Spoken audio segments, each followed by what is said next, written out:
Mi nombre es Esteban Mendoza, tengo 68 años, y si me escuchas ahora es porque sobreviví a algo que ningún padre debería vivir jamás. Te voy a contar mi historia, pero antes déjame decirte esto. Escuché a mi propio hijo decirle a la enfermera que me desconectara porque no valía la pena gastar dinero en alguien como yo, que ya no servía para nada. Perdón si mi voz tiembla un poco al recordar esto. Es que hay heridas que nunca sanan del todo, ¿verdad? Era un martes de octubre cuando todo comenzó. Estaba en mi oficina de la farmacia principal de San Miguel, revisando los pedidos del mes, cuando sentí como si me hubieran puesto un yunque en el pecho. El dolor me atravesó desde el brazo izquierdo hasta la mandíbula, y lo último que recuerdo es haber visto a mi secretaria, la señora Rosa, corriendo hacia mí con los ojos llenos de terror. Desperté 3 días después en la sala de terapia intensiva del Hospital General. Te digo, amigo que me escuchas, que esos aparatos conectados a mi cuerpo parecían más cables que los que tiene un televisor viejo. El sonido constante de las máquinas, bip, bip, bip, se había vuelto el ritmo de mi nueva realidad. Mis manos, que durante 40 años habían manejado medicinas y ayudado a la gente del barrio, ahora apenas podían moverse sin que me doliera todo el cuerpo. Pero lo que más me dolía no era físico. Era escuchar las conversaciones de mis hijos cuando pensaban que estaba inconsciente. Carlos, mi hijo mayor, llegó ese miércoles con su esposa Patricia. Él siempre había sido el más ambicioso de mis 2 hijos, el que desde joven me decía que las farmacias eran un negocio de viejitos y que había que modernizarse, expandirse, vender a las grandes cadenas. Llegó vestido con ese traje gris que le costó más de lo que algunos de mis empleados ganan en 2 meses, oliendo a esa colonia cara que compra en el Palacio de Hierro. Isabel, mi hija menor, llegó 1 hora después. Ella siempre fue diferente, más callada, pero también más calculadora. Se casó con un contador que trabaja para el gobierno, y desde entonces cada vez que venía a visitarme, sus ojos parecían estar contando todo lo que había en mi casa, evaluando, midiendo el valor de cada cosa. Los escuché hablar en voz baja junto a mi cama, pero te juro que sus susurros sonaban más fuertes que los gritos en mi cabeza. «Mira, Isabel, el doctor Ramírez me explicó toda la situación», decía Carlos mientras revisaba unos papeles. «Papá necesita una cirugía de corazón abierto, pero aquí en el General la lista de espera es de 6 meses. En el Hospital Ángeles podrían operarlo la próxima semana». Mi corazón, que ya estaba débil, se aceleró un poco al escuchar esto. Había esperanza. Mis hijos iban a sacarme de ahí, iban a darme la oportunidad de seguir viviendo, de seguir viendo crecer a mis nietos, de seguir ayudando a la gente de mi colonia con medicinas a precio justo. Pero entonces escuché la voz de Isabel, fría como el hielo que ponían en mis bebidas cuando era niño. «¿Y cuánto cuesta eso, Carlos?» 200,000 pesos, más los gastos de recuperación, estamos hablando de tal vez 300,000. Hubo un silencio que duró una eternidad. Yo mantenía los ojos cerrados, respirando despacio, tratando de parecer inconsciente, pero por dentro estaba rogando, suplicándole a la Virgen de Guadalupe que mis hijos tomaran la decisión correcta. «Es mucho dinero», murmuró Isabel. «Sí, pero...» «Bueno, es papá», respondió Carlos, y por un momento pensé que había algo de duda en su voz, algo de amor filial que todavía quedaba ahí. «Carlos, seamos realistas». La voz de mi hija se volvió aún más baja, más conspiratoria. «Papá ya tiene 68 años. Está muy enfermo. Aunque sobreviva la operación, ¿qué calidad de vida va a tener? ¿Cuántos años más le quedan?» Te confieso que en ese momento sentí como si me hubieran dado una puñalada. Mi propia hija estaba hablando de mí como si fuera una mercancía dañada, algo que ya no valía la pena reparar.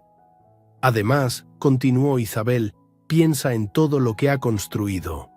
Las 15 farmacias San Miguel, la Casa de las Lomas, las cuentas de banco, todo eso está esperando. Si gastamos 300.000 pesos ahora y él vive otros 10 años enfermo, dependiendo de nosotros, ¿cuánto más vamos a tener que gastar? ¿1 millón? ¿2 millones? Carlos no respondió inmediatamente, pero yo podía sentir cómo estaba procesando las palabras de su hermana. Conocía a mis hijos, los había criado, sabía cómo funcionaban sus mentes. Carlos siempre fue influenciable, siempre necesitó que alguien más tomara las decisiones difíciles por él. El testamento está actualizado, siguió Isabel. Lo revisé con el licenciado Moreno el mes pasado cuando papá tuvo esa bronquitis. Todo está dividido equitativamente entre nosotros dos. 50 millones de pesos, hermano. 50 millones. Ahí estaba. La verdad desnuda. No estaban pensando en su padre moribundo. Estaban pensando en 50 millones de pesos. Pero si la gente se entera, murmuró Carlos, ¿qué se va a enterar? Que nuestro padre murió de un ataque cardíaco en el hospital público. Es natural, Carlos. A su edad, con su condición, nadie va a cuestionar nada. Me quedé ahí, inmóvil, escuchando cómo mis propios hijos planeaban mi muerte como si fuera una transacción comercial. 40 años trabajando día y noche para construir un patrimonio que les diera seguridad. 40 años de sacrificios, de desveladas contando pastillas, de tratos justos con proveedores y clientes, de ayudar a familias que no podían pagar sus medicamentos. Y todo para esto. Para que mis hijos vieran mi muerte como una ganancia inesperada. Está bien, dijo finalmente Carlos. Pero necesitamos hacerlo oficial. Necesitamos firmar los papeles de no resucitación. 1 hora después llegó la doctora Hernández, la jefa del departamento de cardiología. Era una mujer mayor, de unos 50 años, con esas manos firmes que te dan confianza. Había sido ella quien me explicó mi condición cuando desperté por primera vez. Señores Mendoza, les dijo, he revisado el caso de su padre. La cirugía es riesgosa, pero tenemos buenas posibilidades de éxito. Sin embargo, como les expliqué, aquí en el hospital público tendríamos que esperar al menos 5 meses para conseguir un lugar en quirófano. En una clínica privada. Doctora, la interrumpió Carlos, mi hermana y yo hemos estado discutiendo esto, y creemos que lo mejor para nuestro padre es que, bueno, que no sufra más. La doctora frunció el ceño. No entiendo. ¿Se refieren a cuidados paliativos? Nos referimos a que no queremos que se hagan más esfuerzos extraordinarios, explicó Isabel con una frialdad que me heló la sangre. Nuestro padre ha vivido una vida plena. No queremos que pase sus últimos días conectado a máquinas, sufriendo. Mentira, pura mentira. Yo no estaba sufriendo más de lo necesario. Estaba consciente, podía escuchar, podía pensar. Solo necesitaba esa operación para volver a vivir, para volver a ser el hombre que había sido durante 68 años. ¿Están seguros de esta decisión?, preguntó la doctora. Su padre todavía tiene muchas posibilidades. Es un hombre fuerte. Estamos seguros, respondió Carlos. Queremos firmar la orden de no resucitación. Los papeles llegaron 1 hora después. Escuché el sonido de las plumas moviéndose sobre el papel, firmando mi sentencia de muerte. Mis hijos estaban ahí, a 2 metros de mi cama, decidiendo que era mejor que muriera para que ellos pudieran cobrar su herencia. Pero lo peor vino después, cuando pensaron que ya habían terminado con todo. Escuché los pasos de una enfermera acercándose. Era la señora Guadalupe, una mujer de unos 40 años que siempre me hablaba con cariño cuando me revisaba los medicamentos. «Disculpen», le dijo a mis hijos, «necesito confirmar algunas cosas sobre los cuidados del señor Mendoza para los próximos días». Entonces escuché la voz de Carlos, clara, sin susurros, sin vergüenza. «Mire, señora, desconéctenlo. No voy a pagar 200,000 pesos por alguien que ya no sirve». «Ya no sirve». Esas fueron sus palabras exactas. Su padre, el hombre que lo había criado, que había pagado su educación en el Tecnológico de Monterrey, que le había dado su primer trabajo en las farmacias, que había estado presente en su boda, que había cargado a sus hijos cuando nacieron, ya no servía. La enfermera se quedó callada por un momento. Después escuché su voz, temblorosa. «Señor, yo no puedo hacer eso sin una orden médica específica». «Ya tenemos los papeles firmados», intervino Isabel. «No hay nada más que hacer aquí». Después de eso, se fueron. Así de simple. Recogieron los documentos de mi identificación, mis tarjetas, mi cartera, todo lo que pudiera servir para hacer trámites, y se marcharon. Carlos ni siquiera se despidió. Isabel se acercó a mi cama, me tocó la frente con una mano fría y murmuró: «Descansa, papá». Pero yo sabía que no era una bendición, era una despedida conveniente. Me quedé ahí, conectado a esas máquinas, escuchando los ruidos del hospital, sintiendo cómo la vida se me escapaba lentamente mientras mis hijos manejaban de regreso a sus casas, probablemente ya planeando cómo iban a gastar los 50 millones de pesos. Esa noche, cuando el hospital se quedó más silencioso, lloré. Lloré por primera vez en muchos años, no por el miedo a la muerte, sino por el dolor de saber que había criado a dos extraños, dos personas capaces de abandonar a su padre en el momento más vulnerable de su vida.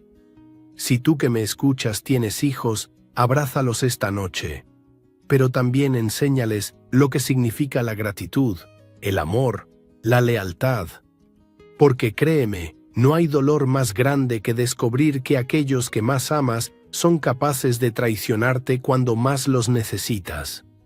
Pero ¿sabes qué, mi amigo que me escuchas? A veces Dios pone ángeles en tu camino justo cuando más los necesitas. Y mi ángel llegó esa misma noche, con bata blanca y estetoscopio al cuello. Era cerca de las 11 de la noche cuando escuché pasos diferentes en el pasillo. No eran los pasos cansados de la señora Guadalupe, ni los apurados del personal del turno nocturno. Eran pasos firmes, decididos, de alguien que sabía exactamente a dónde iba. La puerta de mi habitación se abrió despacio y entró una doctora joven. Debía tener unos 29 años, tal vez 30. Era delgada, con el cabello negro recogido en una cola de caballo y llevaba unos lentes pequeños que le daban un aire serio. Pero lo que más me llamó la atención fueron sus ojos. Eran ojos inteligentes, determinados, como los de alguien que ha luchado mucho para llegar a donde está. Se acercó a mi cama y tomó el expediente que colgaba de los barrotes. Lo estudió durante varios minutos, pasando las páginas lentamente, frunciendo el ceño de vez en cuando. Después me miró, y aunque yo mantenía los ojos cerrados, sentí que me estaba examinando no solo como doctora, sino como si tratara de recordar algo. «Esteban Mendoza», murmuró en voz baja, leyendo mi nombre del expediente. «Propietario de Farmacia San Miguel». Hubo algo en la manera en que pronunció mi nombre, algo familiar, aunque yo estaba seguro de que nunca la había visto antes. Era imposible que olvidara una cara así, unos ojos así de expresivos. La doctora se sentó en la silla que había junto a mi cama, la misma silla donde horas antes se habían sentado mis hijos para planear mi muerte.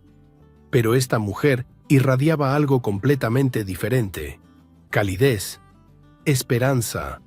«No sé si me puede escuchar, señor Mendoza», me dijo en voz baja. «Pero mi nombre es Ana Rodríguez. Soy cardiocirujana y acabo de revisar su caso». Ana Rodríguez. El nombre no me sonaba familiar, pero su voz sí tenía algo que me tranquilizaba. «Sus hijos firmaron una orden de no resucitación», continuó, y sentí como su voz se endurecía un poco. «Pero yo revisé sus signos vitales, señor Mendoza. Sus constantes son estables. Su corazón está débil, sí, pero usted está consciente. Puedo verlo en sus patrones cerebrales». Me quedé inmóvil, tratando de no revelar que efectivamente podía escucharla perfectamente. «Mire, señor Mendoza, yo no sé qué tipo de relación tenía usted con sus hijos, pero lo que veo aquí en estos papeles, esto no está bien. Un hombre de 68 años con una condición cardíaca operable no debería estar esperando a morir en una cama de hospital». Se levantó y caminó hacia la ventana. Desde ahí podía ver las luces de la ciudad, todas esas familias que probablemente estaban cenando juntas, viendo televisión, hablando de sus días. Familias normales, familias que se cuidaban unas a otras. «¿Sabe qué?», me dijo volteándose hacia mí. «Hay algo en su nombre que me resulta familiar. Farmacia San Miguel. He escuchado ese nombre antes». Se acercó de nuevo y tomó mi mano. Era una mano suave pero fuerte, manos de cirujana, manos que salvaban vidas. «Voy a contarle algo, señor Mendoza, aunque no sé si me escucha. Hace 15 años yo era una niña del orfanato Santa Teresa en la colonia Doctores. Mis padres murieron en un accidente cuando yo tenía 14 años y no tenía más familia. Vivía ahí con otras 30 niñas, todas huérfanas, todas soñando con un futuro que parecía imposible». Su voz se volvió más suave, más nostálgica. «Yo siempre quise ser doctora. Desde pequeña, cuando jugaba con muñecas, las curaba en lugar de vestirlas bonito. Las hermanas del orfanato decían que tenía buenas calificaciones, pero que estudiar medicina era muy caro, muy difícil para una niña como yo». Se sentó de nuevo sin soltar mi mano. Cuando cumplí 18 años, llegó una carta al orfanato. Era de una fundación que se llamaba Esperanza para Huérfanos. Me habían otorgado una beca completa para estudiar medicina en la UNAM. Todo pagado, matrícula, libros, hasta un dinero para comida y ropa. Mi corazón se aceleró un poco. Esperanza para Huérfanos. Esa fundación la había creado yo 15 años atrás, después de que un niño de la colonia muriera porque sus padres no pudieron comprar su medicina para el asma. Había puesto 2 millones de pesos de mi propio dinero para ayudar a niños huérfanos a estudiar carreras que les permitieran ayudar a otros. La carta decía que el benefactor quería permanecer anónimo, continuó Ana, pero mencionaba que era alguien que trabajaba en el área de salud, alguien que entendía lo importante que era tener doctores comprometidos con ayudar a los más necesitados. Se quedó callada por un momento y yo sentí que estaba recordando aquellos años de juventud, de estudio, de esfuerzo. Estudié como loca durante 6 años. Vivía en un cuartito de 3 por 3 metros que rentaba cerca de Ciudad Universitaria. Comía quesadillas en el metro porque era lo más barato, pero nunca dejé de estar agradecida con esa persona que me había dado la oportunidad de cumplir mi sueño. Lágrimas silenciosas comenzaron a rodar por mis mejillas. Esta mujer, esta doctora brillante que ahora tenía mi vida en sus manos, Era uno de los niños a los que había ayudado sin esperar nada a cambio. Me especialicé en cardiocirugía porque quería salvar vidas, señor Mendoza. Quería devolver algo de todo lo que alguien había invertido en mí. Y ahora, 15 años después, estoy aquí, viendo cómo un hombre bueno, un hombre que construyó farmacias para ayudar a la gente de su comunidad, está siendo abandonado por su propia familia. Ana se levantó y fue hacia su bolso, que había dejado en una mesa pequeña. Sacó una laptop y comenzó a revisar algo en Internet. Mire, señor Mendoza, yo investigué un poco sobre usted mientras venía hacia acá. Farmacia San Miguel tiene una reputación excelente en toda la ciudad. La gente habla bien de usted, de cómo siempre ha vendido medicinas a precio justo, de cómo ayuda a familias que no pueden pagar. Cerró la laptop y me miró directamente, aunque yo mantenía los ojos cerrados. ¿Y sabe qué más descubrí? Que hace 15 años, el dueño de Farmacia San Miguel donó 2 millones de pesos para crear la Fundación Esperanza para Huérfanos. 2 millones de pesos para que niños como yo pudiéramos estudiar y ser alguien en la vida. Ahí estaba, había hecho la conexión. Así que ahora tengo una pregunta, señor Mendoza, y necesito que me la conteste, aunque sea con un parpadeo, con un movimiento de dedo, con lo que sea. ¿Usted fue quien me ayudó a estudiar medicina? Abrí los ojos lentamente, la miré directamente y asentí con la cabeza, apenas un movimiento pequeño, pero suficiente para que ella entendiera. Ana se llevó las manos a la cara y comenzó a llorar. No eran lágrimas de tristeza, sino de algo mucho más profundo. Era gratitud pura, reconocimiento, la emoción de encontrarse cara a cara con el ángel de la guarda que había cambiado su vida para siempre. «Dios mío», murmuró. «Dios mío, no puedo creerlo. Usted me salvó la vida hace 15 años, y ahora sus propios hijos lo están dejando morir». Se acercó y tomó mis 2 manos entre las suyas. «Señor Mendoza, míreme bien. Usted me dio la oportunidad de convertirme en la doctora que soy hoy. Me dio la oportunidad de salvar vidas, y ahora yo voy a salvar la suya». Su voz se volvió firme, decidida.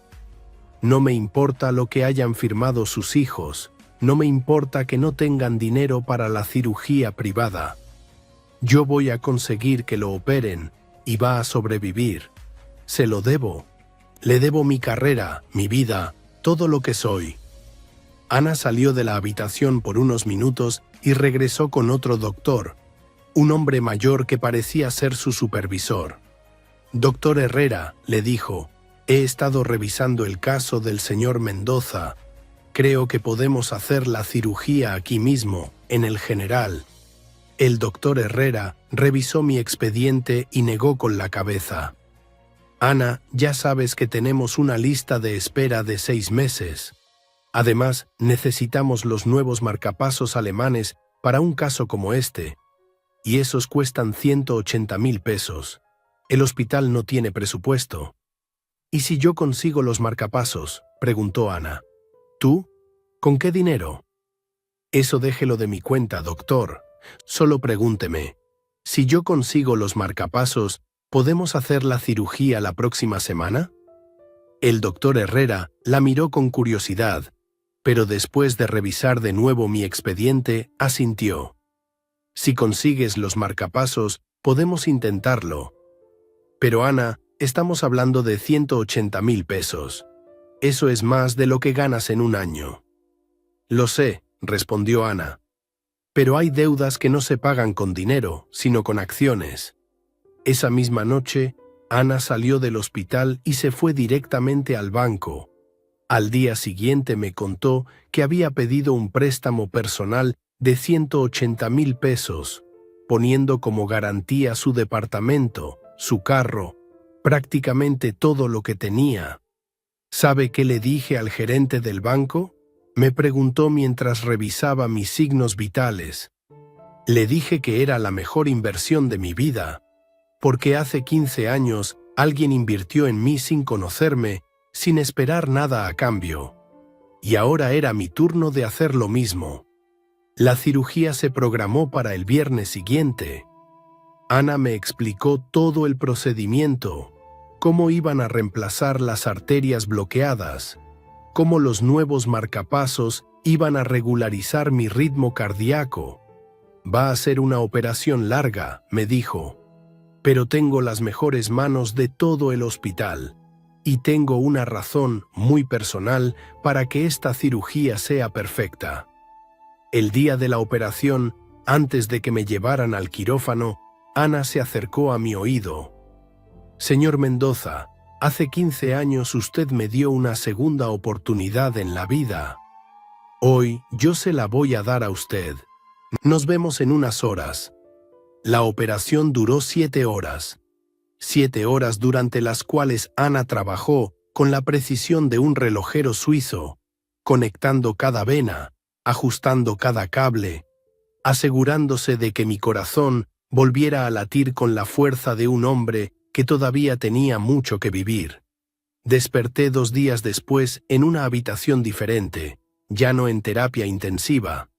Ana estaba ahí, durmiendo en una silla, con la cabeza recostada en la cama. Se veía agotada, pero en su cara había una sonrisa de satisfacción. Cuando abrí los ojos y la miré, ella despertó inmediatamente. «¿Cómo se siente?», me preguntó. «Como si hubiera vuelto a nacer», le respondí, y era la pura verdad. Pero Ana tenía un plan más grande. Después de que me recuperé lo suficiente para caminar, me dijo que había un problema. «Sus hijos no saben que usted sobrevivió a la cirugía. Oficialmente, según los papeles que ellos firmaron, usted sigue en estado crítico. Y creo que es mejor que sigamos así por un tiempo». Me explicó que había escuchado a Carlos y a Isabel hablando por teléfono con alguien, planeando el funeral, ya repartiendo mentalmente la herencia. «Necesita un lugar seguro donde recuperarse completamente», me dijo. «Y creo que tengo la solución perfecta». Ana vivía en un departamento pequeño pero acogedor en la colonia San Rafael.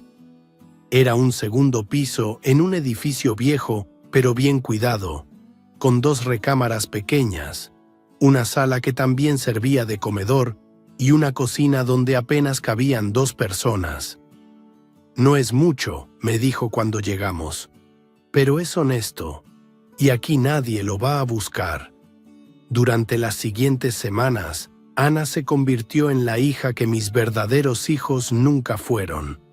Me cocinaba caldos de pollo con verduras frescas, me ayudaba con los ejercicios de rehabilitación, se aseguraba de que tomara todas mis medicinas a tiempo. Por las mañanas, antes de irse al hospital, me preparaba el desayuno y me dejaba libros para leer. Por las tardes, cuando regresaba de su turno, me contaba sobre sus pacientes, sobre las cirugías que había realizado, sobre los casos difíciles que había logrado resolver. Era como tener una hija real, una hija que me cuidaba no por obligación, sino por amor genuino, por gratitud, por esa conexión especial que a veces se crea entre 2 almas que se necesitaban mutuamente. «¿Sabe qué es lo más bonito de todo esto?», me dijo una noche mientras cenábamos juntos. «Que hace 15 años usted me salvó sin conocerme. Y ahora yo lo estoy salvando conociéndolo. Es como si el círculo se hubiera cerrado». Tenía razón. Era como si Dios hubiera planeado todo esto desde el principio, como si mi acto de generosidad de hace tantos años hubiera sido una semilla que ahora estaba dando el fruto más dulce de mi vida. Mientras yo me recuperaba en el pequeño departamento de Ana, aprendiendo de nuevo a caminar sin que me doliera el pecho, mis hijos estaban en Cancún viviendo como si ya fueran millonarios. Ana me contó después que la señora Guadalupe, la enfermera que los había visto irse, le había comentado que Carlos había reservado una suite en el Hotel Moon Palace por todo un mes. Para procesar el duelo, había dicho. Claro, el duelo de esperar a que su padre muriera para cobrar la herencia.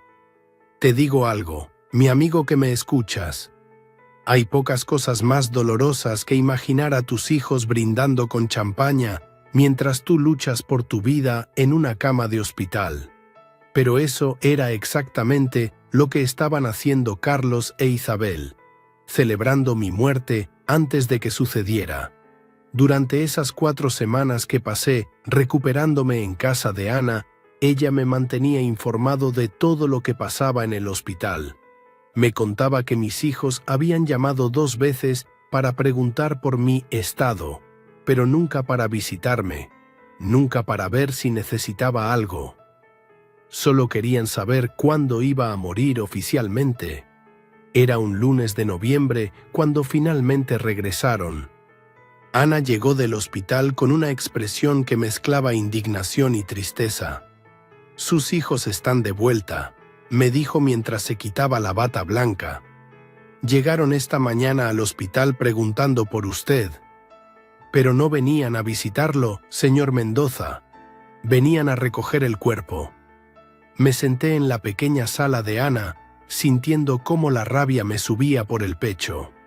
4 semanas. Habían esperado 4 semanas completas sin ni siquiera preguntar si su padre seguía vivo. «¿Qué les dijeron?», pregunté. El doctor Herrera manejó la situación. Les dijo que usted había fallecido hace 3 días, pero que por procedimientos internos del hospital, el cuerpo aún estaba en observación, que podían venir mañana a hacer los trámites.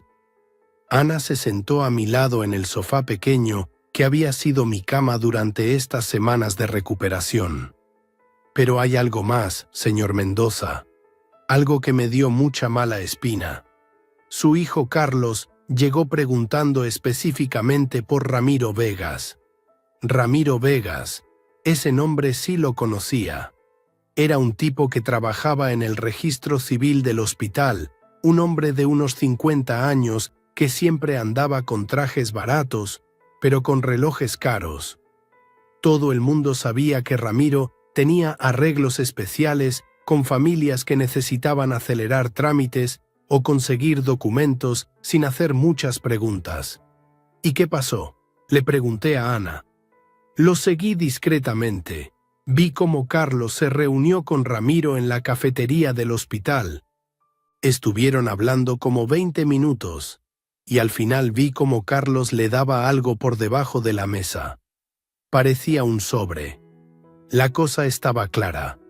Mis hijos no solo habían regresado por mi cuerpo, habían regresado con un plan, y ese plan incluía sobornar a un funcionario corrupto para conseguir los papeles que necesitaban.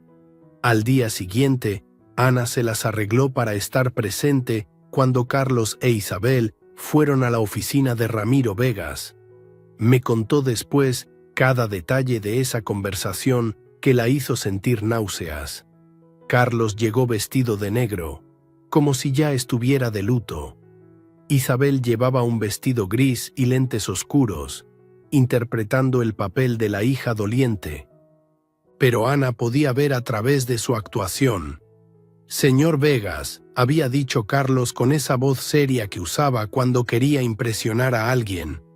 «Venimos por el certificado de defunción de nuestro padre, Esteban Mendoza». Ramiro, según me contó Ana, revisó unos papeles en su escritorio con una lentitud deliberada.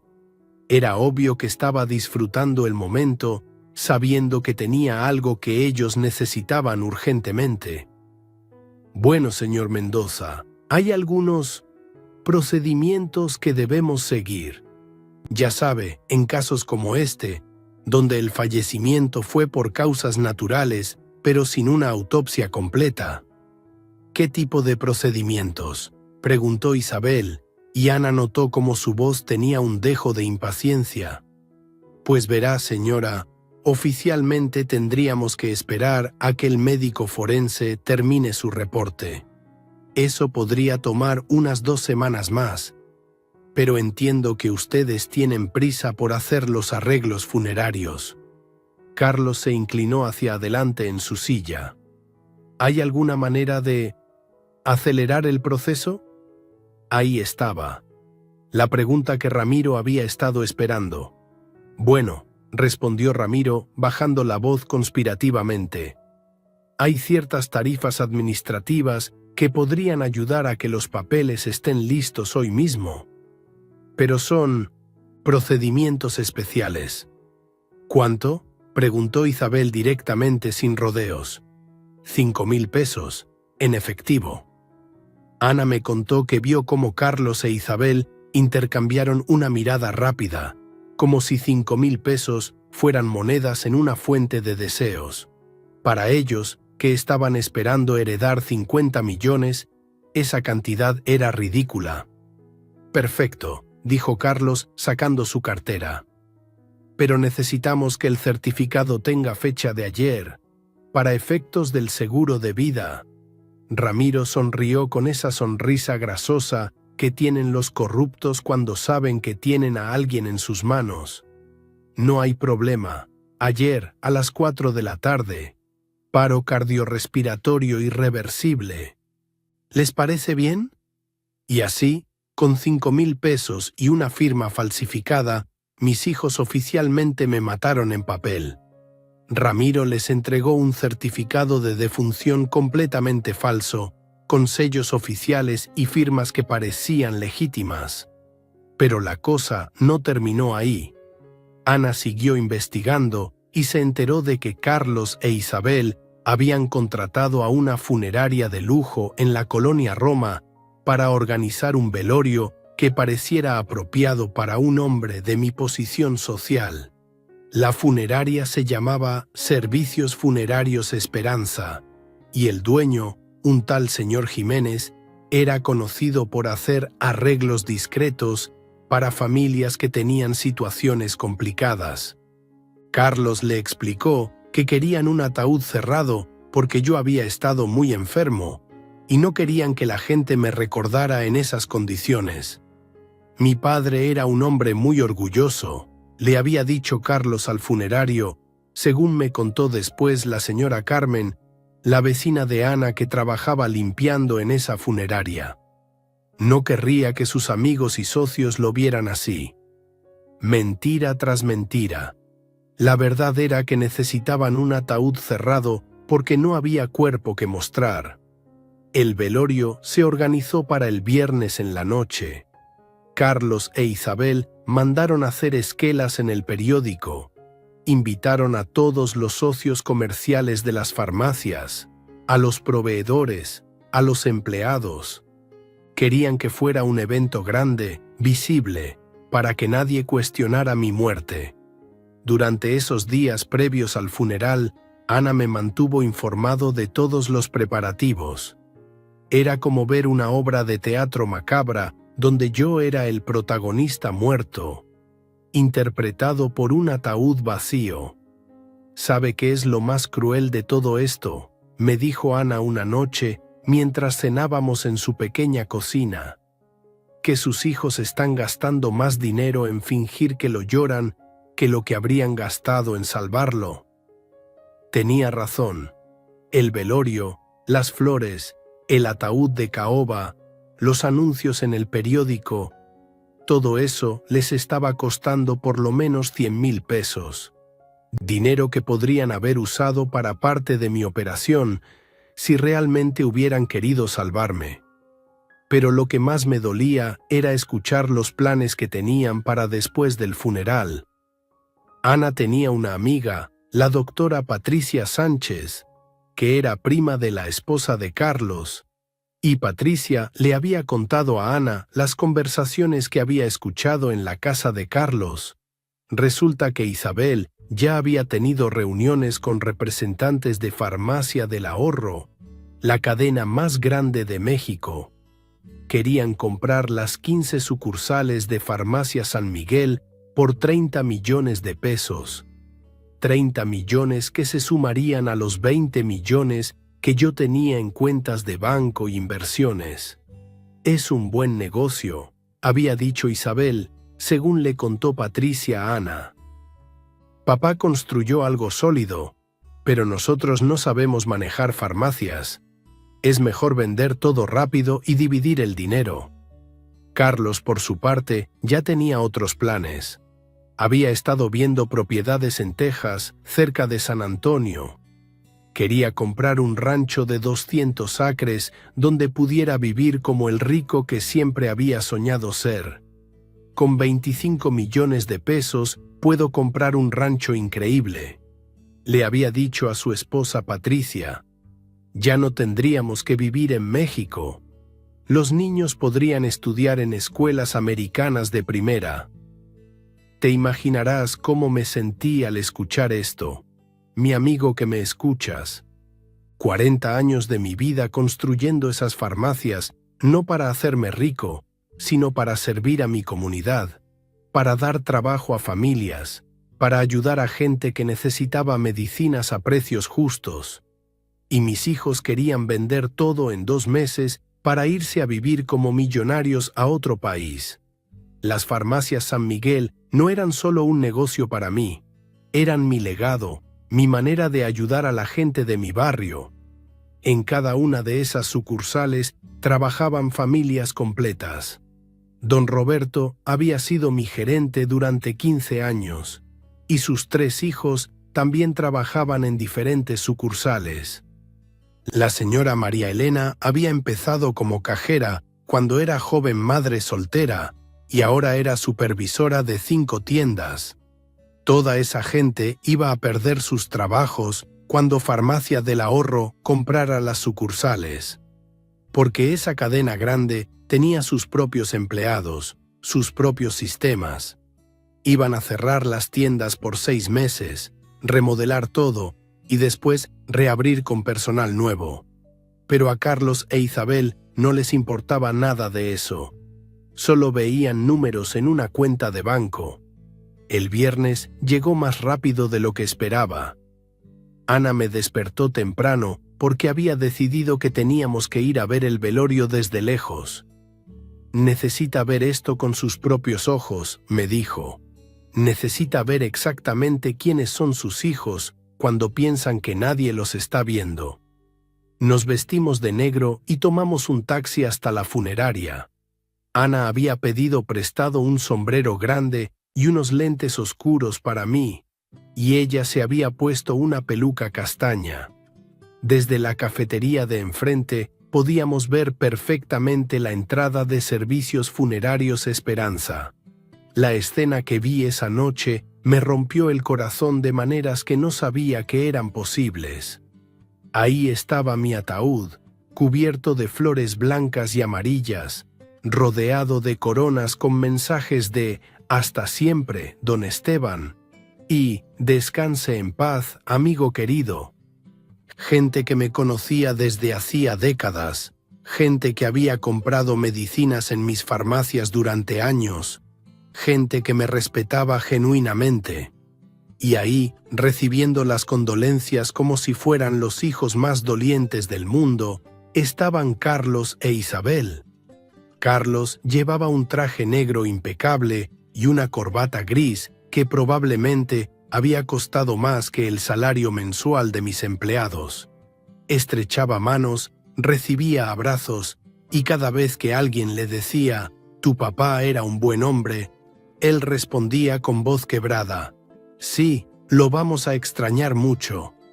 Isabel estaba junto al ataúd, con un pañuelo en la mano, secándose lágrimas que yo sabía que eran completamente falsas.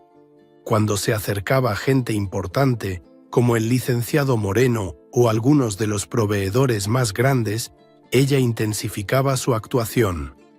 «Papá luchó tanto», le decía a cada persona. Hasta el final siguió preocupándose por las farmacias, por sus empleados. Su último deseo fue que siguiéramos ayudando a la comunidad como él lo hizo. Mentira pura. Su último deseo había sido que lo dejaran morir para cobrar la herencia más rápido. Pero lo que más me molestó fue ver llegar a don Roberto, mi gerente de tantos años. Ese hombre llegó con su esposa y sus 3 hijos, todos vestidos con sus mejores ropas, con flores que probablemente habían comprado con dinero que necesitaban para otras cosas. Don Roberto se acercó al ataúd y se persignó. Después abrazó a Carlos con lágrimas genuinas en los ojos. «Don Carlos», le dijo, «su papá era como un hermano para mí. Trabajé con él durante 15 años y nunca conocí a un hombre más bueno, más justo». Carlos le palmeó la espalda con esa falsa compasión que me daba ganas de vomitar. «Gracias, don Roberto. Papá siempre habló muy bien de usted. Era como de la familia». «¿Qué va a pasar con las farmacias?», preguntó don Roberto, y yo pude ver la preocupación genuina en sus ojos. «¿Van a seguir adelante con el negocio?». Carlos e Isabel intercambiaron una mirada rápida antes de que Isabel respondiera. «Aún no hemos tomado decisiones definitivas, don Roberto. Primero, necesitamos procesar nuestra pérdida. Pero le prometemos que los empleados fieles como usted van a estar bien cuidados». Otra mentira. Don Roberto iba a estar desempleado en 2 meses, junto con todos los demás. La señora María Elena también llegó, con sus 5 hijos y sus nietos. Esa mujer había dedicado 20 años de su vida a hacer crecer las farmacias, y ahora estaba ahí llorando por el hombre que la había ayudado cuando más lo necesitaba. Durante toda la noche vi desfilar a personas que genuinamente me querían, que me respetaban, que habían sido tocadas de alguna manera por mi trabajo y mi generosidad. Y al mismo tiempo veía a mis hijos actuando como los dolientes perfectos, sabiendo que en sus corazones solo estaban contando los días para ir al banco a cobrar mi herencia. Cerca de las 11 de la noche, cuando ya había menos gente, escuché una conversación entre Carlos e Isabel que confirmó mis peores sospechas. Se habían alejado un poco del ataúd, fingiendo necesitar aire fresco, y Ana y yo pudimos escuchar desde la cafetería cuando bajaron la voz. «¿Ya hablaste con el licenciado Moreno sobre el testamento?», preguntó Isabel. «Sí, tenemos cita el lunes en la mañana. Dice que todo está en orden. Solo necesitamos los certificados de defunción y podemos empezar los trámites de sucesión». «¿Y lo de farmacia del ahorro?». «Ya tengo la cita para el miércoles. Quieren cerrar el trato antes de fin de mes. 30 millones, hermana. 30 millones limpios». Isabel sonrió por primera vez en toda la noche, una sonrisa que no tenía nada que ver con dolor o luto. «Con esto y lo de las cuentas de banco, vamos a tener más dinero del que imaginábamos. Carlos, vamos a ser libres por primera vez en nuestras vidas». Libres. Esa palabra me pegó como una bofetada. Mis hijos se sentían prisioneros de tener un padre vivo, y mi muerte los iba a liberar. Esa noche regresé al departamento de Ana sintiéndome más triste y más traicionado de lo que me había sentido en toda mi vida, pero también más determinado. «Ana», le dije mientras nos quitábamos los disfraces, «creo que es hora de que Esteban Mendoza regrese de entre los muertos». Al día siguiente del velorio, mientras desayunábamos en silencio en la pequeña cocina de Ana, escuchamos que alguien tocaba la puerta con insistencia. Ana me hizo señas de que me quedara callado y fue a ver quién era. «Doctora Ana, doctora Ana», gritaba una voz de mujer mayor desde el pasillo. «Tengo que contarle algo increíble». Era doña Carmen, la vecina del departamento de al lado. Una señora de unos 70 años que trabajaba limpiando oficinas en las noches y que siempre sabía todo lo que pasaba en el edificio y en el barrio. Ana la había presentado conmigo como una amiga de mi tía, para no levantar sospechas. Ana abrió la puerta y doña Carmen entró como un huracán, con los ojos brillantes de emoción y las manos temblándole de pura adrenalina. «No va a creer lo que vi anoche en la funeraria donde trabajo limpiando», exclamó sin ni siquiera saludar. Había un funeral del dueño de las farmacias San Miguel, ese señor Esteban Mendoza. Mi corazón se aceleró. Ana me miró de reojo antes de responder. «Ah, sí, doña Carmen. Creo que escuché algo sobre eso en el hospital. Pues resulta que estaba limpiando después de que se fueron todos los dolientes, y escuché una conversación entre los hijos del difunto que me dejó helada», continuó doña Carmen, sentándose en una silla sin que nadie se lo pidiera. «Estaban hablando de vender todo el negocio y dividirse millones de pesos».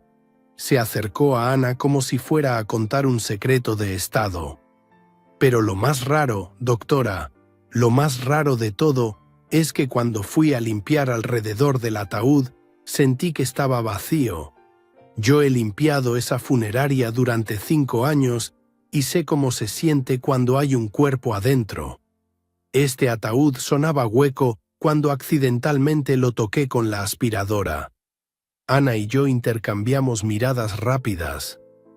Doña Carmen era más observadora de lo que habíamos pensado. Además, siguió la vecina, escuché al hijo, ese Carlos, hablando por teléfono con alguien. Decía que tenían que ir al banco el lunes temprano porque los papeles ya estaban listos y que nadie iba a hacer preguntas. Mi sangre hirvió al escuchar esto. No habían perdido ni un día. Ni siquiera habían esperado a que terminara el velorio para empezar a planear cómo iban a robar mi dinero. Doña Carmen se quedó otros 20 minutos contando chismes del barrio, pero yo ya no la escuchaba. En mi cabeza se estaba formando un plan, una manera de darles a Carlos e Isabel exactamente lo que se merecían. Cuando finalmente se fue la vecina, Ana se sentó frente a mí con una expresión seria. «Señor Mendoza, sus hijos van a ir al banco mañana. Si usted no hace algo hoy mismo, van a conseguir acceso a todas sus cuentas». «Lo sé», le respondí. «Por eso necesito que me ayudes con algo muy importante. Necesito llamar al licenciado Moreno». El licenciado Fernando Moreno había sido mi abogado durante 15 años. Era un hombre honesto, de esos que ya no abundan, que siempre me había aconsejado bien en todos mis negocios. Si alguien podía ayudarme a arreglar esta situación, era él. Ana me prestó su teléfono celular y marqué el número que me sabía de memoria. Eran las 10 de la mañana y Fernando siempre llegaba temprano a su oficina. «Despacho del licenciado Moreno, buenos días», respondió su secretaria, la señora López. «Buenos días, señora López. Habla Esteban Mendoza». Hubo un silencio largo del otro lado de la línea. Después escuché cómo la secretaria dejaba caer algo, probablemente su taza de café. «Señor Mendoza? Pero don Esteban, ayer fuimos a su velorio. Yo misma llevé flores en nombre del licenciado.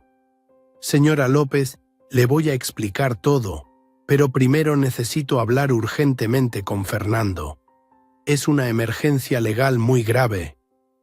5 minutos después, tenía al licenciado Moreno en el teléfono y su voz sonaba como si hubiera visto un fantasma. «Esteban, ¿eres realmente tú?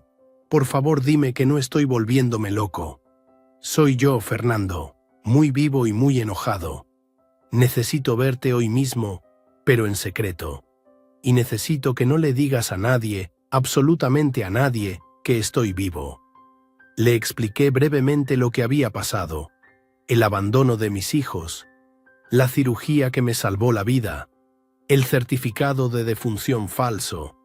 Fernando escuchó todo en silencio, y cuando terminé, solo pude escuchar su respiración pesada. «Dios mío, Esteban, esto es increíble. Tus hijos me llamaron ayer para confirmar la cita de mañana. Quieren revisar el testamento y empezar los trámites de sucesión. Perfecto, le dije. Eso me da exactamente el tiempo que necesito. Fernando, ¿puedes venir a verme esta tarde? Tengo la dirección de un lugar seguro donde estoy recuperándome. Quedamos de vernos a las 4 de la tarde en el departamento de Ana. Fernando traería todos mis documentos legales, todos los testamentos, todos los papeles de las empresas y las cuentas de banco. Después de colgar, llamé a don Pedro Casillas, el director de la sucursal principal del Banco Azteca, donde tenía mis cuentas principales. Don Pedro y yo habíamos hecho negocios durante 20 años y él conocía perfectamente mi firma, mi voz, mis maneras. Don Esteban, contestó don Pedro con sorpresa. Pero, ¿no estaba usted muerto? No, don Pedro. Muy vivo y con ganas de hacer algunos cambios muy importantes en mis cuentas. ¿Puede venir a verme esta noche?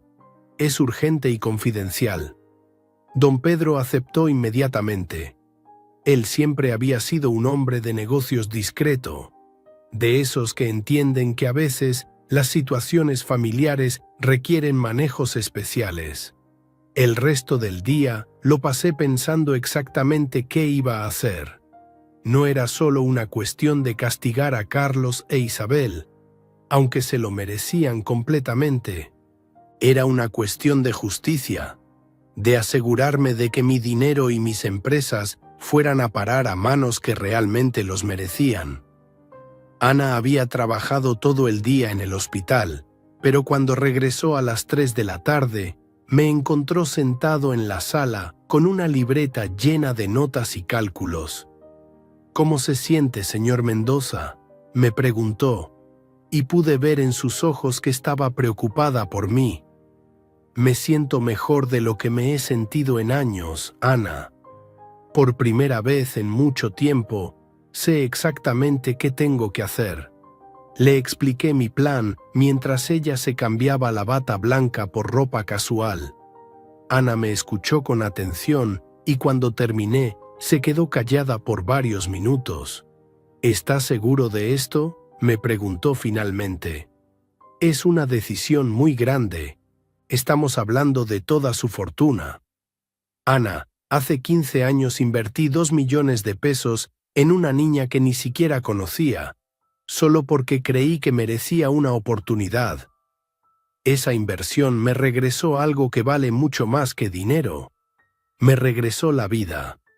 Ahora quiero hacer una inversión más grande en la misma persona, pero esta vez la conozco y sé exactamente qué tipo de mujer es». El licenciado Moreno llegó puntualmente a las 4. Cuando Ana le abrió la puerta, Fernando se quedó parado en el umbral, mirándome como si realmente fuera un fantasma. Era un hombre de unos 50 años, con el cabello gris y los lentes que siempre se ajustaba cuando estaba nervioso.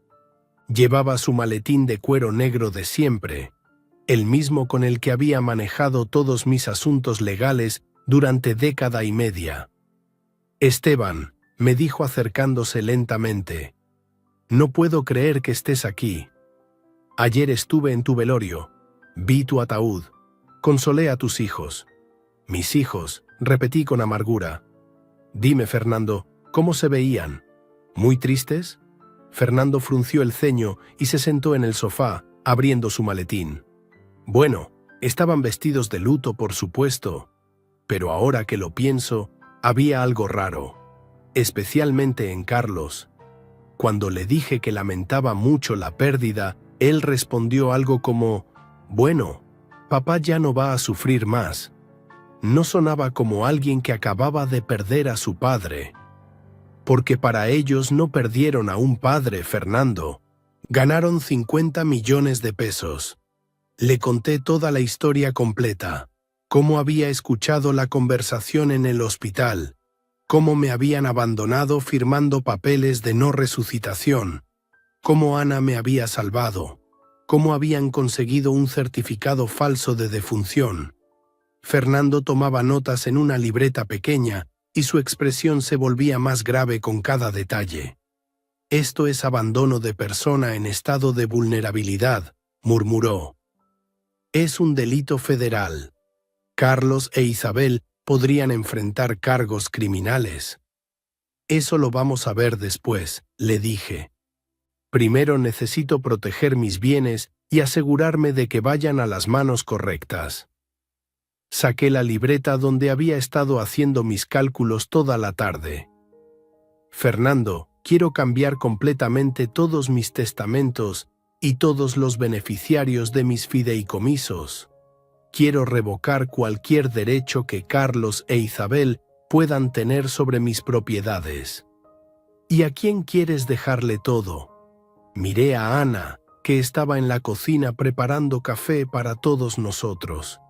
Ella había insistido en darnos privacidad, pero yo quería que escuchara esta conversación.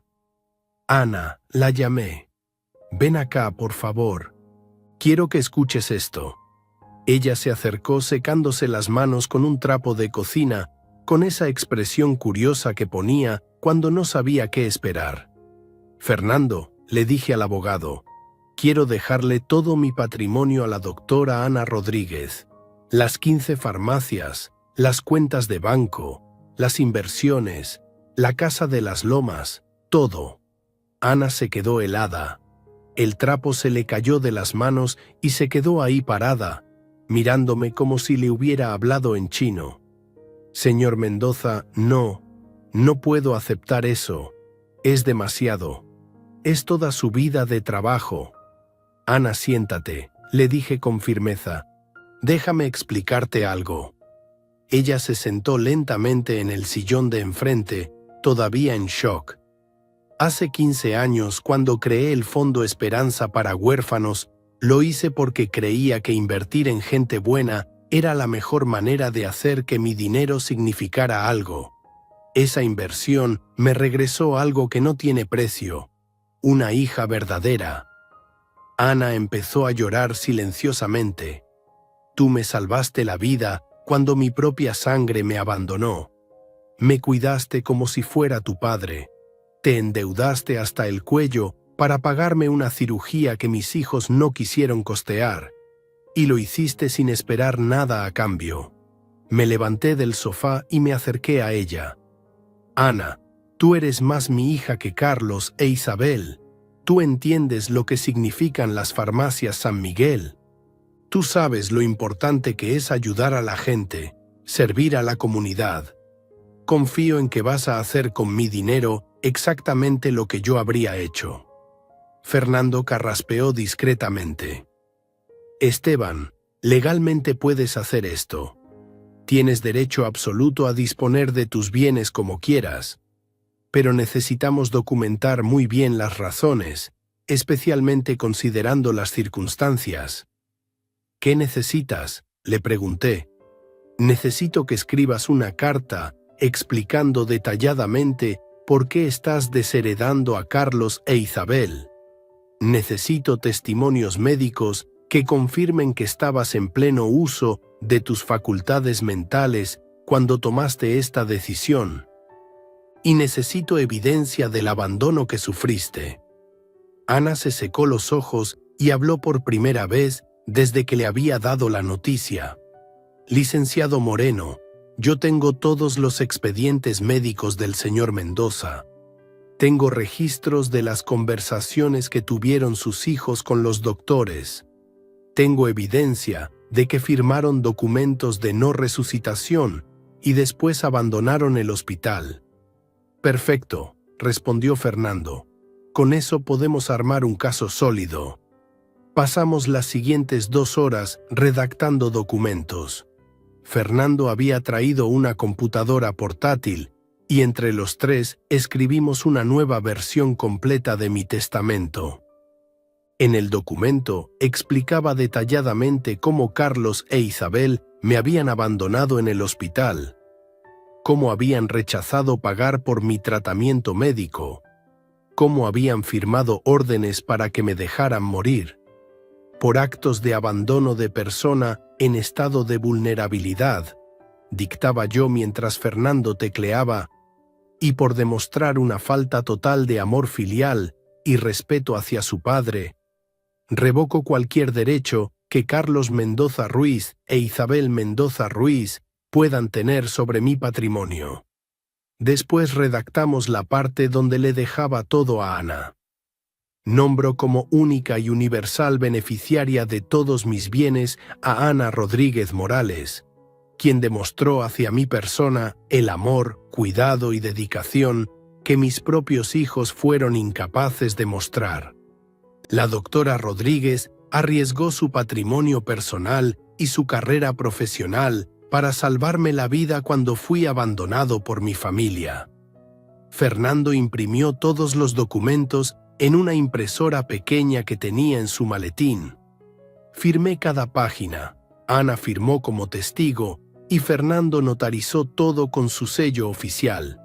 A las 7 de la noche llegó don Pedro Casillas. Era un hombre elegante, de unos 60 años, siempre vestido con trajes perfectamente planchados y corbatas conservadoras. Había manejado mis cuentas durante tanto tiempo que conocía hasta el último peso que tenía depositado. Cuando entró al departamento de Ana, su expresión era de pura confusión. Don Esteban, disculpe mi sorpresa, pero ayer recibimos una llamada de sus hijos informándonos de su fallecimiento. Incluso cancelamos algunas transacciones automáticas. Don Pedro, siéntese. Le voy a explicar exactamente qué está pasando. Le conté la historia completa, igual que le había contado a Fernando. Don Pedro escuchó todo con la cara seria de un banquero que está procesando información muy delicada. Esto es muy grave, don Esteban. Sus hijos tenían una cita conmigo mañana para presentar el certificado de defunción y solicitar acceso a las cuentas. Perfecto, le dije. Quiero que esa reunión se lleve a cabo exactamente como estaba planeada. Don Pedro frunció el ceño. ¿Qué quiere decir? Quiero que Carlos e Isabel lleguen mañana al banco pensando que van a recoger su herencia. Pero cuando lleguen, quiero que los esté esperando la policía. Le expliqué mi plan completo. Don Pedro iba a recibir a mis hijos normalmente, iba a revisar sus documentos y cuando ellos presentaran el certificado de defunción falso, él iba a descubrir que había inconsistencias en los papeles. En ese momento, iba a llamar a la policía para reportar un intento de fraude. Mientras tanto, continué, quiero que cambies todos los beneficiarios de todas mis cuentas. Todo va a pasar a nombre de Ana Rodríguez.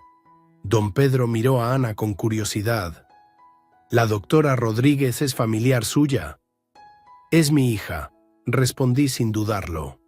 No biológicamente, pero en todos los aspectos que importan. Pasamos otra hora transfiriendo cuentas, cambiando beneficiarios, actualizando firmas autorizadas. Don Pedro trajo formularios del banco y Ana tuvo que firmar docenas de documentos para convertirse oficialmente en la propietaria de 50 millones de pesos. Don Esteban, me dijo don Pedro antes de irse, ¿está completamente seguro de esta decisión?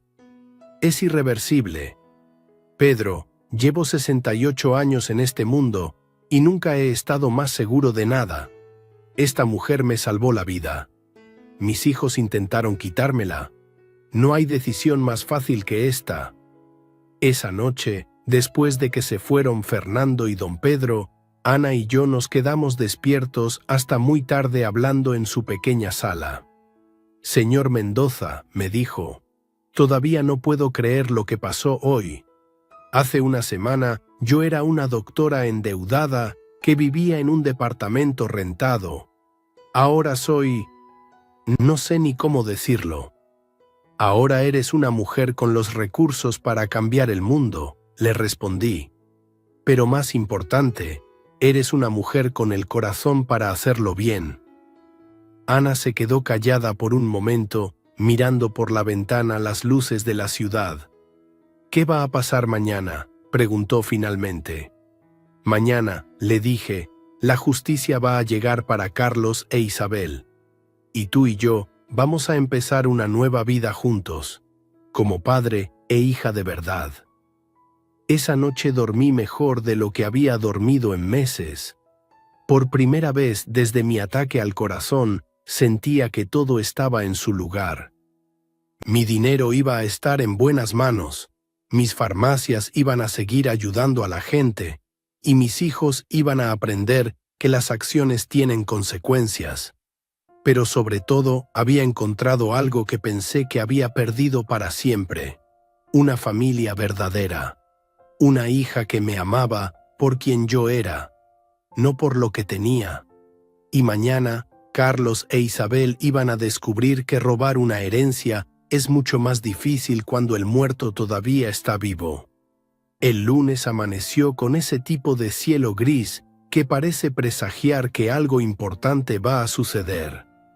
Ana se despertó temprano, más nerviosa que yo, revisando una y otra vez los documentos que habíamos preparado la noche anterior. «¿Está seguro de que quiere hacer esto?», me preguntó mientras desayunábamos café con pan dulce en su pequeña cocina. «Todavía podemos manejar todo de manera privada, sin tanto drama». «Ana», le dije tomando su mano, «mis hijos eligieron el drama cuando decidieron abandonarme en esa cama de hospital. Ahora van a vivir las consecuencias de sus decisiones». Don Pedro había llamado temprano para confirmar que todo estaba listo. Los detectives Raúl Hernández y Lucía Vargas, de la División de Delitos Financieros, ya estaban posicionados en el banco desde las 8 de la mañana. Carlos e Isabel tenían cita a las 10:30. «Los van a dejar entrar normalmente», me había explicado don Pedro. «Van a revisar sus documentos, y cuando presenten el certificado de defunción falso, ahí es cuando vamos a activar el operativo». El licenciado Moreno llegó al departamento de Ana a las 9:30. Traía una carpeta gruesa con todos los documentos legales que habíamos preparado y una sonrisa que mezclaba nerviosismo con satisfacción. Esteban, en 30 años de carrera legal, nunca había visto un caso así, me dijo mientras nos dirigíamos al carro que había rentado Ana. «Esto va a ser histórico». «Lo que va a ser», le respondí, «es justo». El plan era simple pero efectivo. Ana, Fernando y yo íbamos a esperar en la cafetería que estaba en la planta baja del mismo edificio donde quedaba el Banco Azteca. Desde ahí podíamos ver la entrada principal y estar listos para hacer nuestra entrada en el momento preciso. A las 10:15 vi llegar el BMW negro de Carlos. Se estacionó en un lugar reservado para clientes preferenciales, como si todavía tuviera derecho a esos privilegios. Carlos bajó del carro, vestido con un traje azul marino que probablemente había estrenado para la ocasión, cargando un maletín de cuero que contenía todos los documentos falsos. Isabel llegó 5 minutos después en su Audi blanco. Llevaba un vestido negro muy elegante y lentes oscuros, manteniendo la apariencia de mujer en duelo. Se saludaron en la entrada del banco con esa formalidad fría que siempre habían tenido, incluso cuando eran niños. «Ahí van», murmuré, sintiéndome como si estuviera viendo una película donde yo era el protagonista que supuestamente había muerto en el primer acto. Ana tomó mi mano. «¿Cómo se siente al verlos?» «Como un padre que está a punto de darles la lección más importante de sus vidas», le respondí. Don Pedro me había explicado exactamente cómo iba a desarrollarse todo. Carlos e Isabel serían recibidos en su oficina privada del segundo piso, una sala elegante con ventanales grandes donde don Pedro manejaba las cuentas de sus clientes más importantes. Los detectives estarían escondidos en la oficina contigua, escuchando toda la conversación a través de un sistema de intercomunicación. A las 10:35, mi teléfono vibró. Era un mensaje de don Pedro. «Ya están aquí. Todo procede según el plan». Imagínate la escena, mi amigo que me escuchas. Carlos e Isabel entrando a esa oficina lujosa, sentándose en esas sillas de cuero, mirando los diplomas y reconocimientos en las paredes, pensando que en unos minutos iban a ser millonarios. Don Pedro ofreciéndoles café, tratándolos con esa cortesía profesional que había perfeccionado durante décadas de servicio bancario. «Señores Mendoza», les habría dicho don Pedro, «antes que nada, permítanme expresar mis más sinceras condolencias por la pérdida de su padre. Don Esteban fue un cliente muy apreciado durante muchos años». Carlos, actuando su papel de hijo doliente, habría respondido algo como: «Gracias, don Pedro. Ha sido muy difícil para toda la familia, pero sabemos que papá está en un lugar mejor». Mentira sobre mentira. Carlos no había pensado en mi bienestar ni un solo día desde que salió del hospital. «Entiendo que vienen a revisar los asuntos financieros de don Esteban», habría continuado don Pedro. «¿Trajeron toda la documentación necesaria?». Isabel, siempre la más práctica, habría abierto su bolsa y sacado los papeles. El certificado de defunción falsificado, las identificaciones que habían tomado de mis cosas personales, una copia del testamento que creían que seguía vigente. «Aquí están todos los documentos», habría dicho Isabel. «Como pueden ver, mi padre falleció el jueves pasado por complicaciones cardíacas».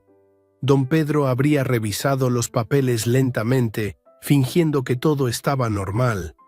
Después habría introducido el certificado de defunción en el escáner de su computadora como parte del protocolo bancario estándar. «Muy bien», habría murmurado mirando la pantalla. «Solo necesito verificar algunos datos en el sistema».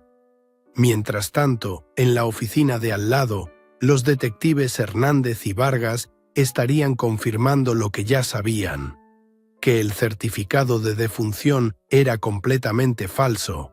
Las fechas no coincidían con los registros hospitalarios. La firma del médico era una imitación burda, y el sello oficial tenía irregularidades evidentes. Mi teléfono vibró de nuevo. Otro mensaje de don Pedro. «Presentaron los documentos falsos. Los detectives están listos. Vengan en 5 minutos».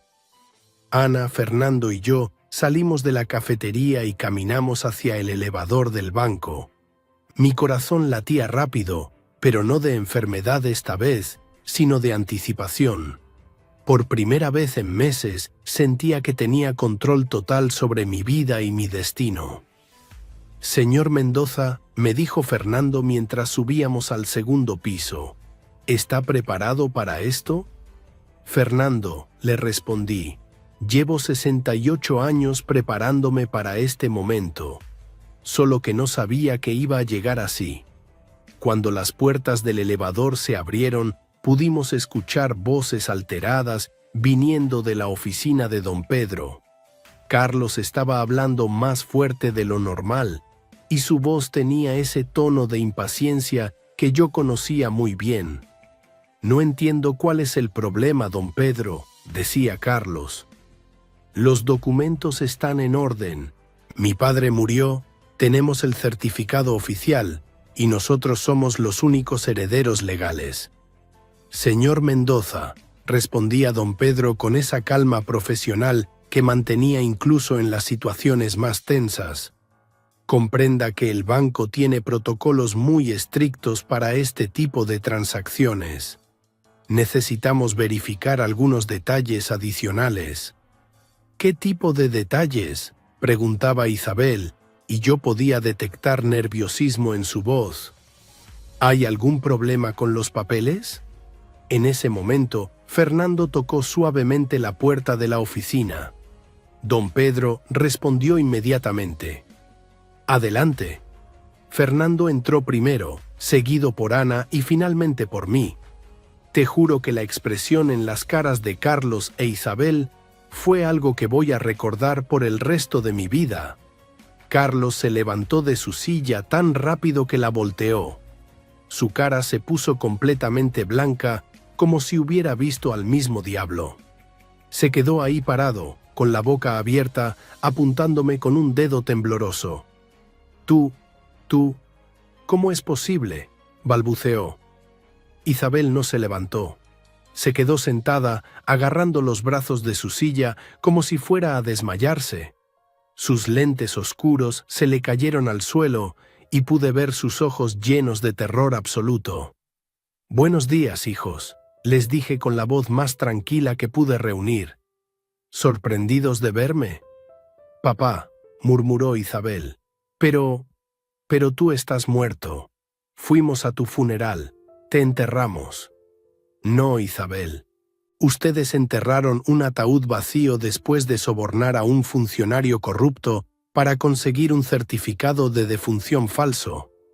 Pero yo estoy muy vivo, como pueden ver». Carlos finalmente recuperó la capacidad de hablar, pero su voz sonaba ronca, desesperada. «Papá, no entiendes. Pensábamos que estabas muy enfermo. Los doctores dijeron que no había esperanza. Solo queríamos evitarte sufrimiento». «Carlos», le dije acercándome a él lentamente. «Yo estaba consciente cuando le dijiste a la enfermera que me desconectara porque no valía la pena gastar dinero en alguien que ya no servía. Escuché cada palabra». El color regresó a la cara de Carlos, pero ahora era rojo de vergüenza y pánico. Eso no es lo que quisimos decir. Estábamos confundidos, desesperados. Estaban calculando cómo dividirse 50 millones de pesos. Los interrumpí.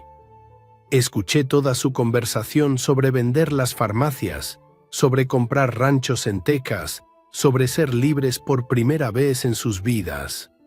En ese momento, la puerta de la oficina se abrió de nuevo y entraron los detectives Hernández y Vargas.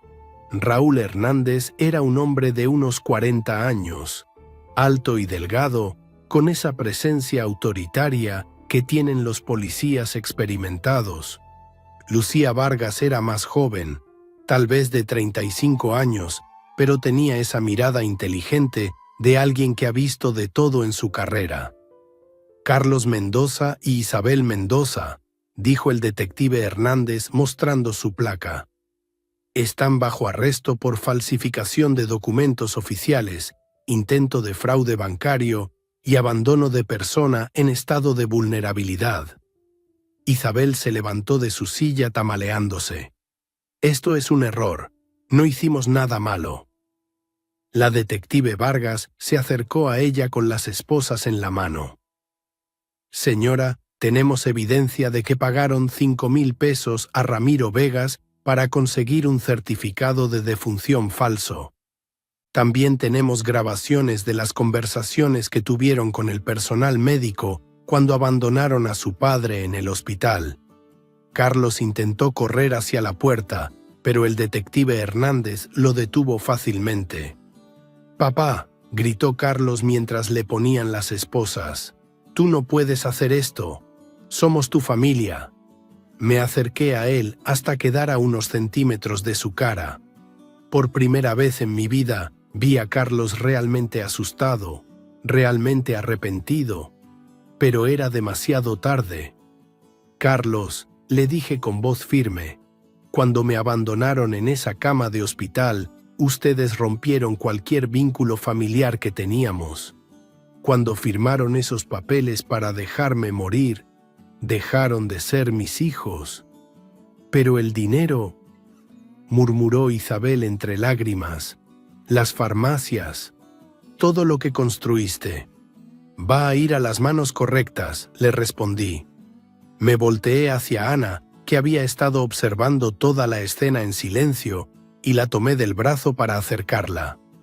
Don Pedro, le dije al banquero, quiero presentarles oficialmente a mi hija, la doctora Ana Rodríguez, quien arriesgó su propio patrimonio y su carrera para salvarme la vida cuando mi familia biológica me abandonó. Ana se veía abrumada por toda la situación, pero cuando don Pedro le extendió la mano, ella la tomó con firmeza. Doctora Rodríguez, dijo don Pedro, es un honor conocer a la nueva propietaria de las cuentas y empresas de don Esteban. Las caras de Carlos e Isabel, al escuchar esto, fueron un poema.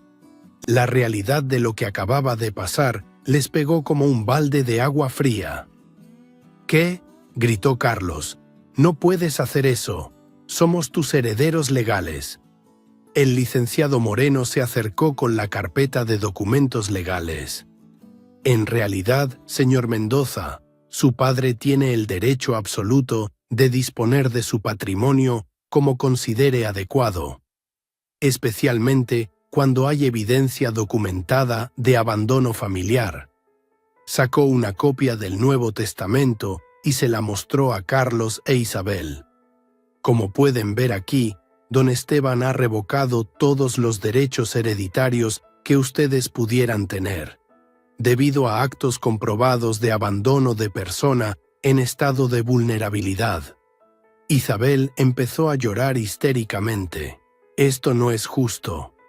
Trabajamos toda la vida esperando. ¿Esperando qué? La interrumpí. ¿Esperando que me muriera? ¿Esperando cobrar dinero que nunca se ganaron? Isabel, Ana trabajó desde los 14 años para convertirse en la doctora que es hoy. Se endeudó hasta el cuello para salvarme la vida. Ella sí se ganó cada peso que le estoy dejando. Los detectives empezaron a llevar a Carlos e Isabel hacia la puerta. Carlos se volteó una última vez para mirarme. Papá, por favor, somos tu sangre. Esto no puede terminar así. Carlos, le dije, y mi voz se quebró un poco porque a pesar de todo seguía siendo mi hijo. Ustedes decidieron cómo iba a terminar esto cuando eligieron el dinero sobre su padre. Ahora van a vivir con las consecuencias. Cuando se los llevaron, la oficina se quedó en silencio. Don Pedro, Fernando, Ana y yo nos quedamos ahí parados, procesando todo lo que acababa de pasar. ¿Cómo se siente?, me preguntó Ana después de varios minutos. Me siento libre, le respondí. Por primera vez en años, me siento completamente libre. Don Pedro carraspeó discretamente. Don Esteban, ¿quiere que procedamos con la transferencia oficial de las cuentas? Sí, Pedro, transfiere todo. Las cuentas de ahorros, las inversiones, las cuentas de las farmacias, todo. Ana es oficialmente mi heredera universal. Mientras don Pedro y Fernando trabajaban con los papeles, Ana y yo nos sentamos en el sofá de la oficina. Señor Mendoza, me dijo Ana, quiero que sepa que voy a honrar su legado. Las farmacias van a seguir ayudando a la gente de la comunidad. Voy a ampliar el fondo para huérfanos. Todo este dinero lo voy a usar para hacer el bien. Lo sé, mija, le respondí, usando esa palabra por primera vez. Por eso te lo estoy dejando. Una hora después, cuando terminamos con todos los trámites, Ana oficialmente tenía acceso a 50 millones de pesos y era la propietaria legal de las 15 farmacias San Miguel. Salimos del banco tomados del brazo, como el padre y la hija que ahora éramos oficialmente. En la entrada había reporteros que habían sido atraídos por el escándalo del arresto de Carlos e Isabel. Un periodista se acercó corriendo con una cámara. Don Esteban, ¿es cierto que sus hijos intentaron robar su herencia después de falsificar su muerte? Me detuve y lo miré directamente a la cámara. Sabía que esta iba a ser mi oportunidad de contar mi versión de la historia. Es cierto, dije con claridad. Mis hijos biológicos me abandonaron en un hospital público porque consideraron que gastar dinero en salvarme no era una buena inversión. Pero Dios me puso un ángel en el camino. Esta mujer, la doctora Ana Rodríguez, me salvó la vida sin conocerme, sin esperar nada a cambio. Puse mi brazo alrededor de Ana. Hoy quiero anunciar públicamente que Ana es mi hija adoptiva y mi heredera universal. Ella va a continuar el legado de las farmacias San Miguel, ayudando a las familias que más lo necesitan. El periodista siguió haciendo preguntas, pero yo ya había dicho todo lo que necesitaba decir. Mientras caminábamos hacia el carro, Ana me apretó el brazo. ¿Estás seguro de que tomó la decisión correcta? Ana, le dije, hace 15 años invertí en una niña desconocida porque creí que merecía una oportunidad. Hoy esa niña me salvó la vida y me devolvió la fe en la humanidad. No hay decisión más correcta que esta.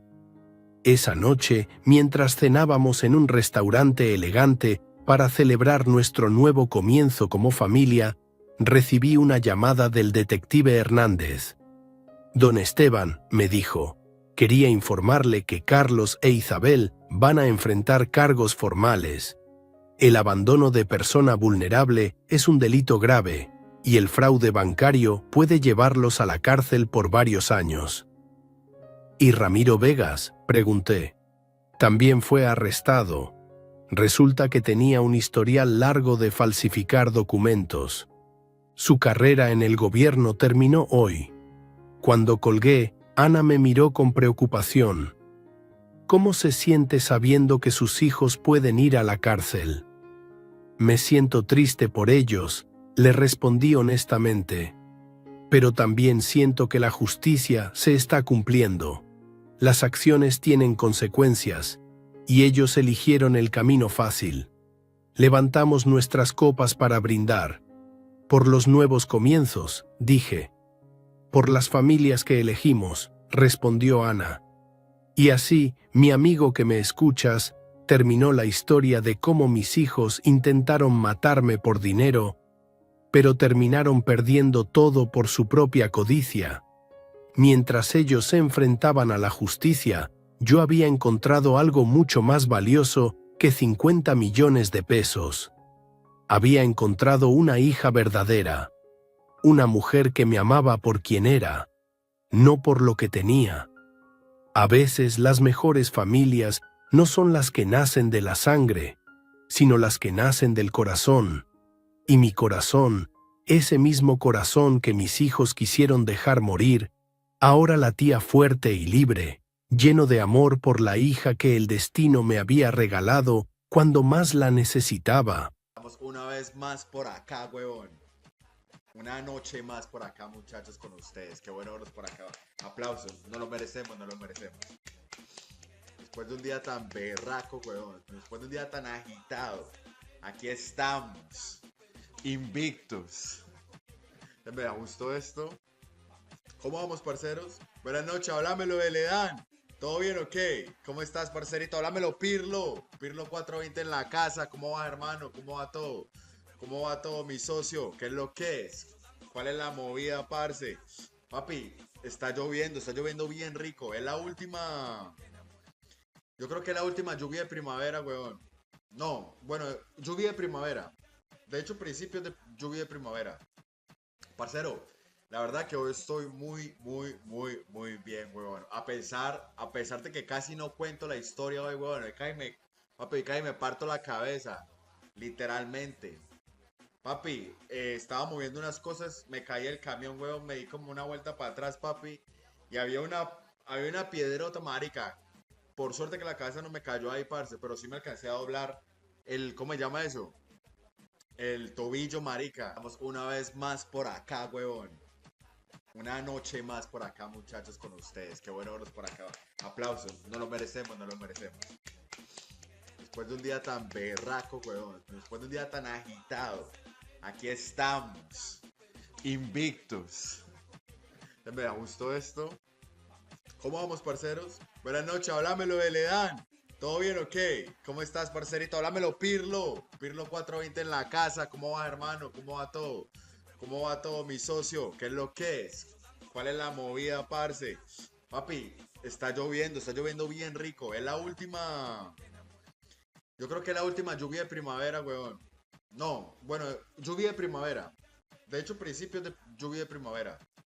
Parcero, la verdad que hoy estoy muy bien, weón. A pesar de que casi no cuento la historia hoy, weón. Papi, cae y me parto la cabeza. Literalmente. Papi, estaba moviendo unas cosas, me caí el camión, weón, me di como una vuelta para atrás, papi. Y había una piedrota, marica. Por suerte que la cabeza no me cayó ahí, parce, pero sí me alcancé a doblar ¿cómo se llama eso? El tobillo, marica. Vamos una vez más por acá, weón. Una noche más por acá, muchachos, con ustedes. Qué bueno verlos por acá. Aplausos. No lo merecemos, no lo merecemos. Después de un día tan berraco, weón. Después de un día tan agitado. Aquí estamos. Invictus. Me gustó esto. ¿Cómo vamos, parceros? Buenas noches, háblamelo, Beledán. ¿Todo bien o qué? ¿Cómo estás, parcerito? Háblamelo, Pirlo. Pirlo 420 en la casa. ¿Cómo va, hermano? ¿Cómo va todo? ¿Cómo va todo, mi socio? ¿Qué es lo que es? ¿Cuál es la movida, parce? Papi, está lloviendo bien rico. Es la última. Yo creo que es la última lluvia de primavera, weón. No, bueno, lluvia de primavera. De hecho, principios de lluvia de primavera.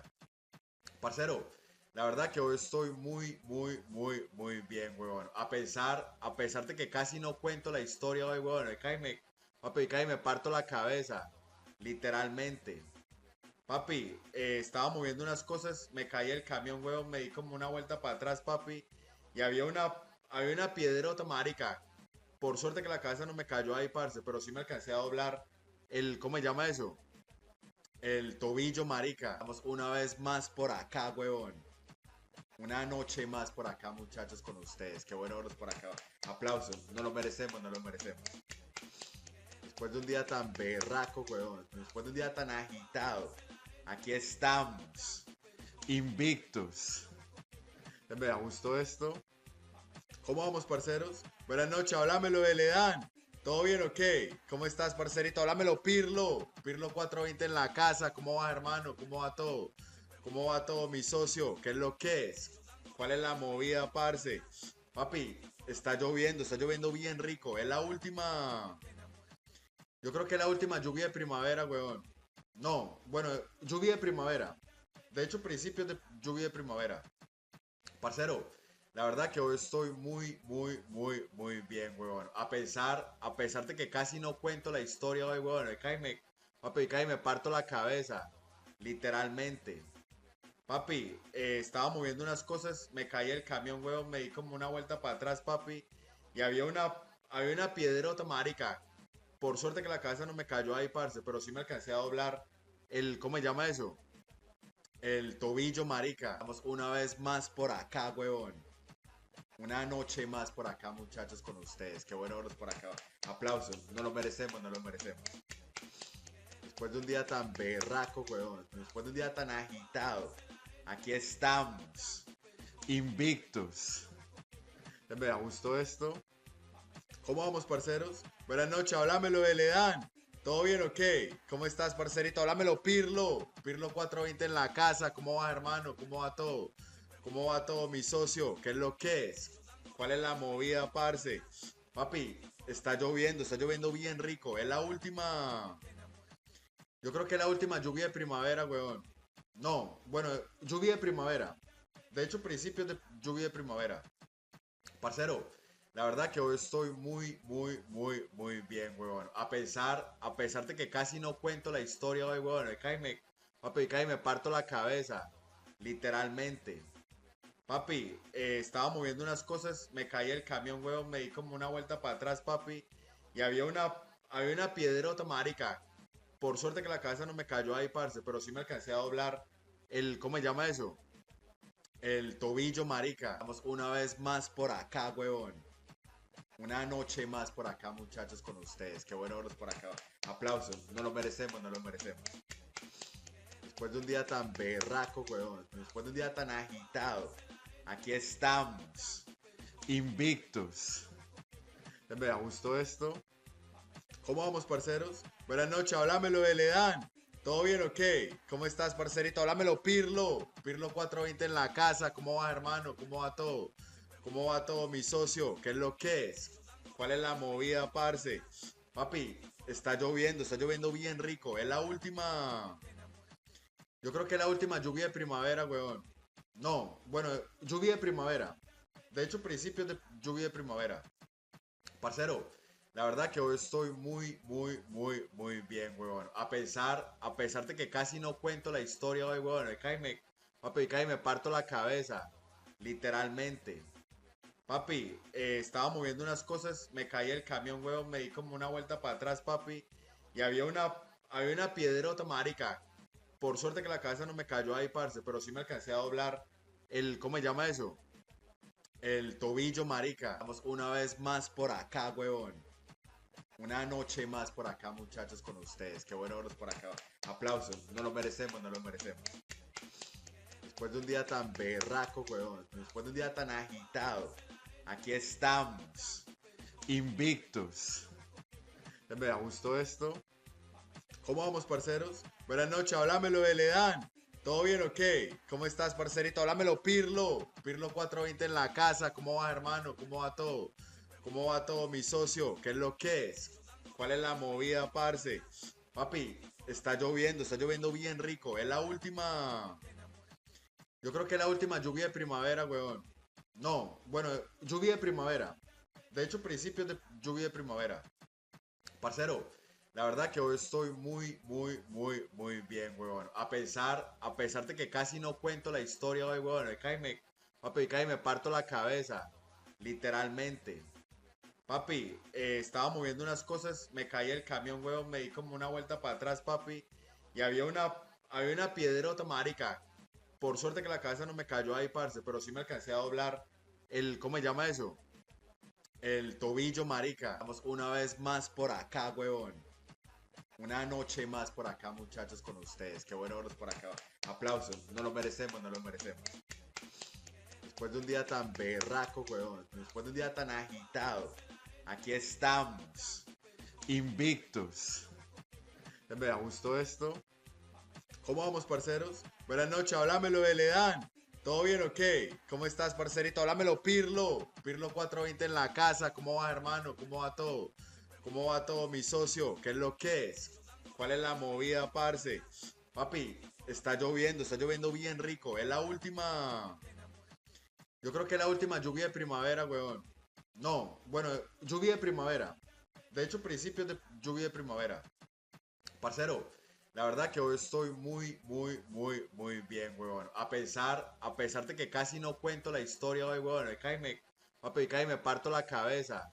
Literalmente.